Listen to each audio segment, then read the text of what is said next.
Hi, we're Kev and Emma. 18 months ago we started a new adventure and bought a 57-foot narrowboat called Ripple.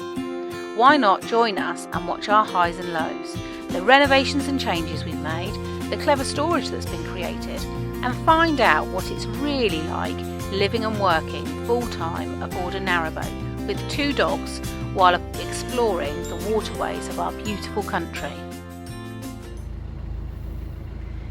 Kev's a little bit nervous of the geese. Oh look, they're coming to see him. They will if you walk towards them. They will. They think you've got food. Just walk towards them. They'll be fine. Towards them. I will. All right. Well, you come here and film me doing it. And let's see if I get pecked at. You can walk round them now, look, to get to the pin. I thought he'd walk away.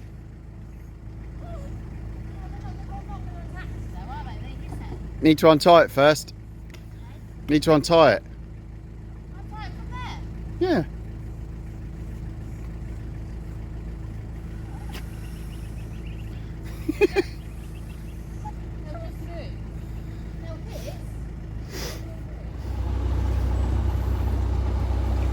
Last night we had our last drink at the Cunning Man. Last drink on the K&A. Hopefully, fingers crossed. Yeah. That's the plan for today. Good morning. Not quite such an early start today, although we were up earlier, which is weird. It is 11:15 and today is the day when we finally leave the Kennet Avon. We've been here since, we meant to look at it. We've been here since September-ish. Middle of September, I think. Or Middle of September or early September? Early September. Possibly. Well, let's see if we can check out the date. But anyway, we've been here since September. We didn't get quite all the way. We didn't get to do the River Avon at all. It was on red and just took forever because of the amount of rain we've had. So we haven't completed it.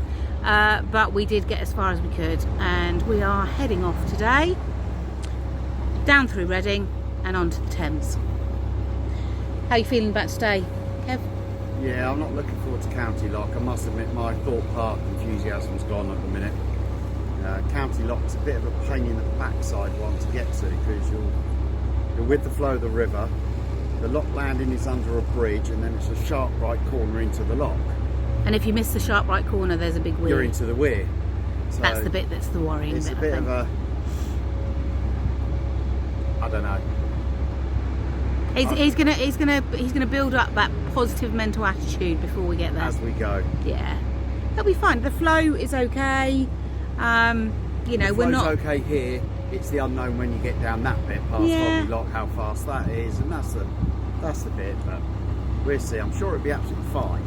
We've got a little plan, so I'm going to get off the boat early, if I can, with the walkie-talkies and go and check, because the thing I think Kev's most worried about is that if you arrive at the lock landing and there's another boat there, it's not the biggest of lock landings, and there really isn't anywhere else to go.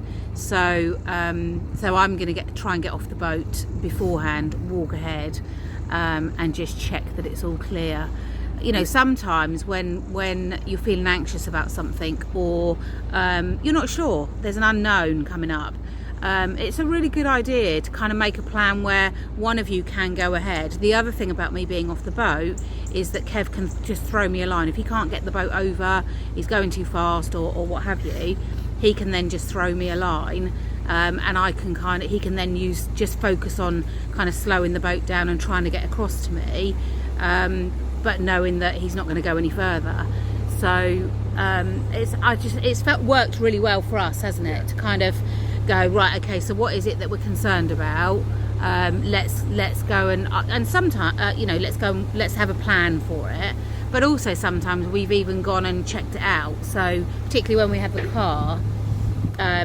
Well, actually, Chris took us to Cane Hill Locks before we did them.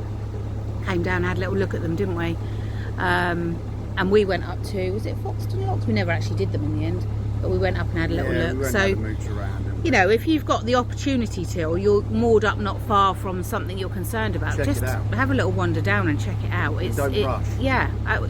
In fact, when we were at Wolverhampton, there was a guy there who had recently bought a boat and was coming down through the lock in the next couple of days, and he was there watching boats go through and kind of how they were managing it. I think it's just a really sensible thing to do instead of just kind of going for it. So plowing into it. Yeah, blindly. So top tip. I mean, you know, your plans sometimes don't work, best plans and all that, but we've got a plan for today, and hopefully it'll reduce Kev's anxiety and get us through with no problems whatsoever. And then, you know, what's coming up for us on the Thames is an unknown, because we haven't been that direction on the Thames yet.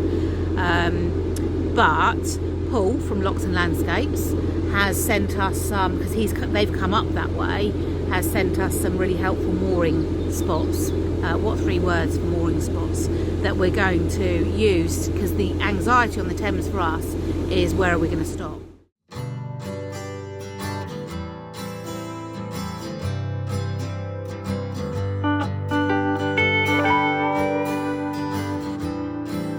I said it the other day when it was stonkingly hot. Before you know it, don't get too comfortable, because before you know it, we'll be back to long trousers and jumpers. And here we are, what is it, 3 days later, 2 days later. It's a little bit chilly today. When the sun comes out, it's really warm, but it's clouded over, so it's not as much of a summer day as we've been experiencing lately. When we get on the Thames, it's going to be all summery. I'm sure it is. That's what I'm praying for anyway.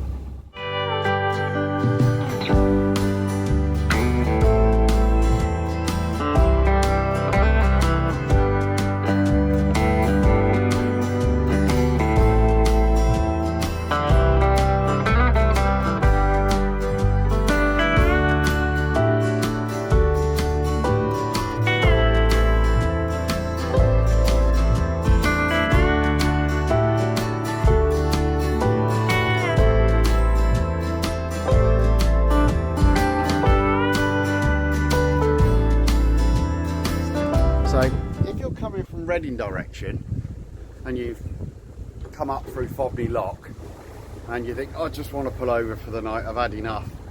All the way down there is probably 200 yards, 300 yards, and all the way back up, I don't know if you can see in the distance, there's like a yellow sign over there somewhere.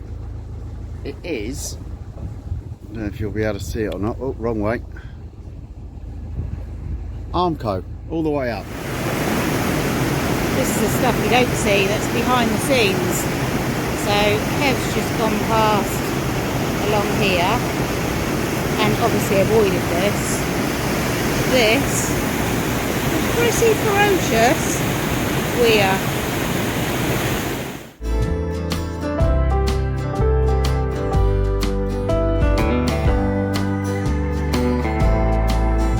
So when I arrived at Fobney Lock, I walked and Kev was coming on the boat. He was still quite a way away, and there must have been half a foot, 6 inches, because the boat had just gone through, so obviously it's a bit leaky down the bottom, and so it had dropped a little bit. So I opened both paddles before Kev even got to the lock landing, and thought maybe by the time he gets there I might be able to open the gates. We have been here, well, we've both been to the toilet, we've tied the boat up, I've walked down to the bin and got rid of some poo bags because we didn't have any bins where we were, and we're still waiting for it to fill. And it's got the tiniest distance to fill, but it takes forever. If you're coming through Reading, Fobney Lock, allow 45 minutes at least. It is the slowest lock ever for filling. It's a nightmare. We were lucky that when we arrived it was almost full, but it's still taking forever to just get to that tipping point. Yeah, you can see it's literally like, I don't know, an inch, a couple of inches to go, and it is just taking forever. So managed to get the lock gate open with the help of a very helpful young American. father and daughter on a trip. How lovely is that? And they're going to do the lock for us. So, because their boat's at the bottom. Let's hope that this lock drains far faster than it fills. In fact, I'm going to have a little look. It is now 12:26. 12:31 is the time the gates opened. So yeah, it empties considerably faster than it fills. These poor guys are going to be here for about 45 minutes, I reckon. Enjoy the rest of your trip. It's lovely meeting you both. Yeah, really lovely meeting you both. Thank you. Take care.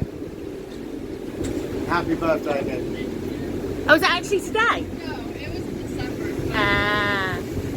Enjoy celebrating at the pub.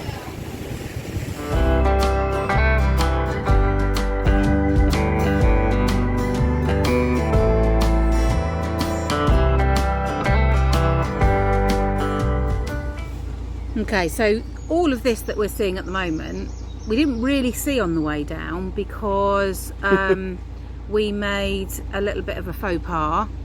We came through Reading on a Friday night about 5:30. I think it's about 5:30, something like that, 5 o'clock.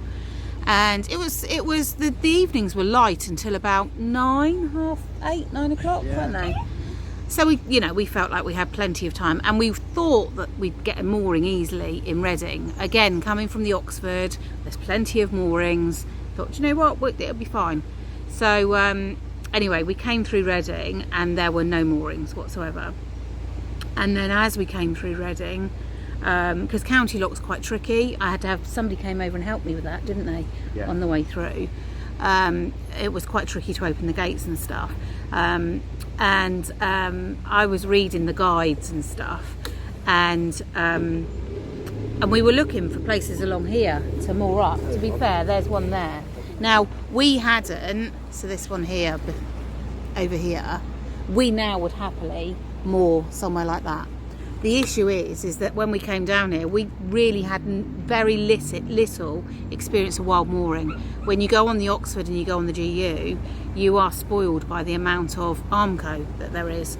And so I kind of said to Kev, I was pointing out spots, potentially that one, and he's like, oh no, we can't go there. No, we can't go there. And it got darker and darker. It got later and later, and darker and darker. Just going through some bushes. It got later and later, and it got darker and darker, to the point where I ended up with a torch at the front of the boat, even though we have got a headlight, but just to try and help us see. And I said to Kev, whatever we do not want to hit the lock we've just gone through, Fobney Lock, in the dark.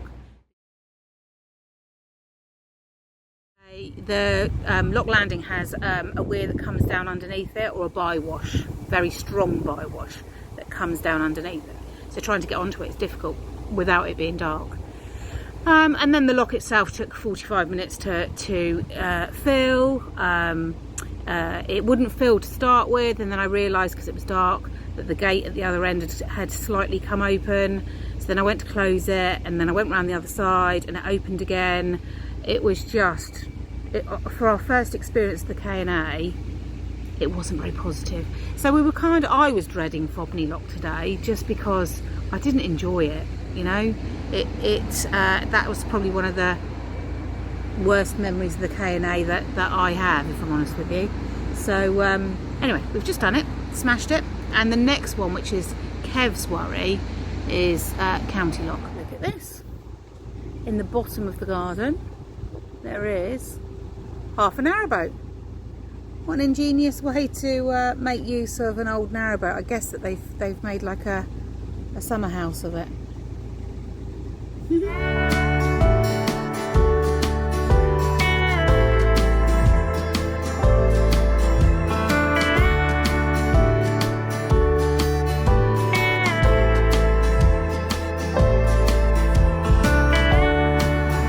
Okay, so Kev will be coming from under this bridge, and then you can see if he goes straight on, he'll get himself stuck against the barriers in the weir.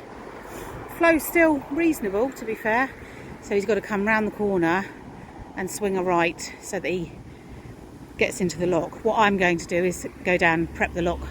I've got my walkie-talkie, and hopefully he'll come round to the right and straight into the lock.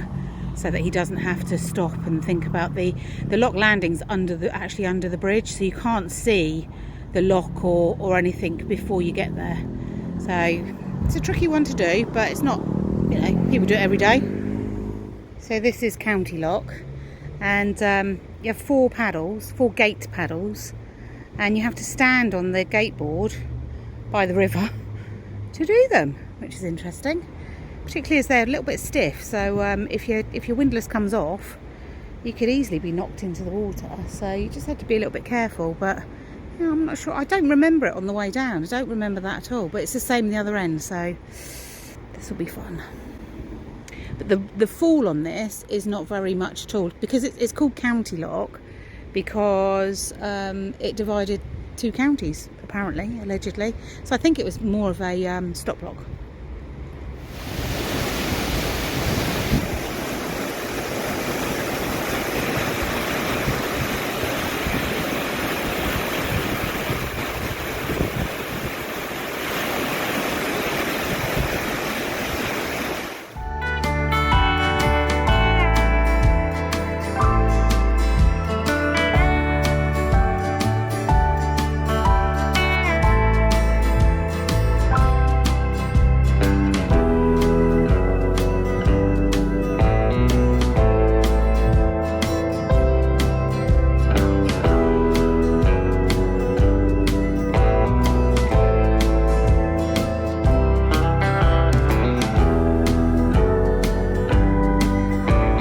So we survived County Lock, just about. We're at the traffic lights, so we're just about to press the traffic lights and then head through Reading.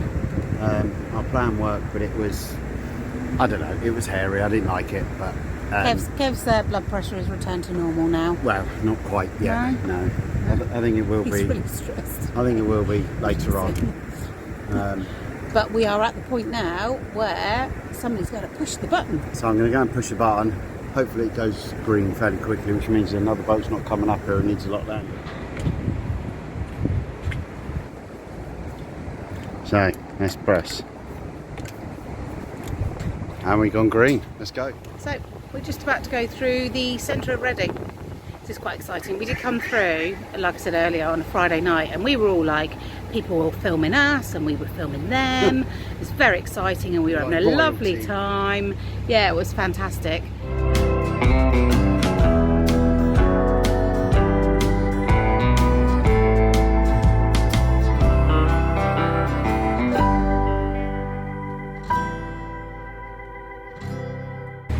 This is definitely an original bridge, built when the canal was built. We've seen this, like the stonework that's on the underneath on the arch.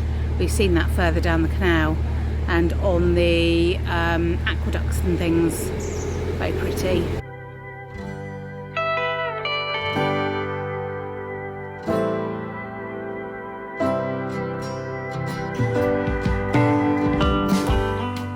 So when you're coming down, the traffic light is just, where's my finger? The traffic light is just here. So when we came down, we were like, there's a traffic light there. Is that for us? Oh yeah. Oh, goodness me, the landing's a bit overgrown, isn't it? Look at it. Can you not remember it was like that before? Was it? Yeah, it was quite overgrown. I thought it, and messy. Yeah.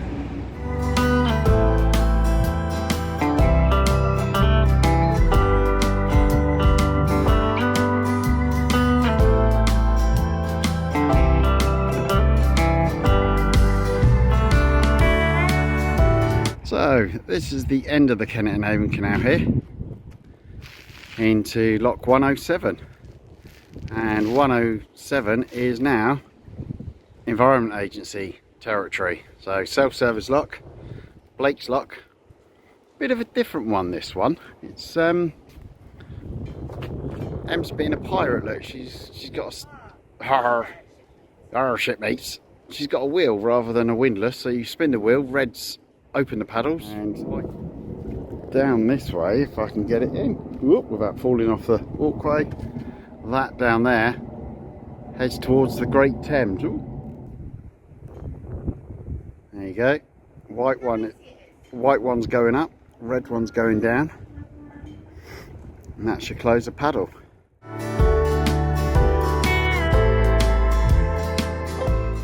we're heading towards the Thames. New waters that we haven't explored before. Hold on, babe. High five.